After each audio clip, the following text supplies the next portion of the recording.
How to recover deleted Instagram messages using Instagram's official data download feature. Before we begin, it's important to know that Instagram doesn't restore deleted chats back into your inbox.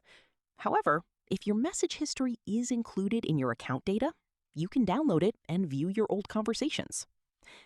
To get started, open the Instagram app and tap your profile in the bottom right corner. Next, tap the menu icon in the top right corner and select Account Center.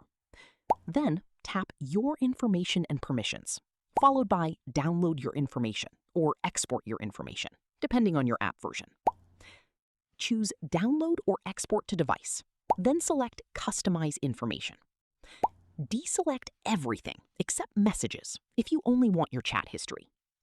Choose your preferred date range, then tap Create Files or Start Export. Instagram will begin preparing your data.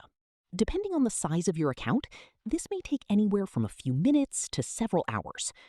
Once it's ready, you'll receive a notification or an email with a download link.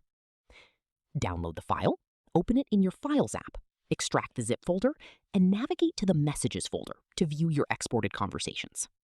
And that's it. That's the official way to recover and view your Instagram message history using your downloaded account data. If you found this tutorial helpful, don't forget to leave a like, subscribe to the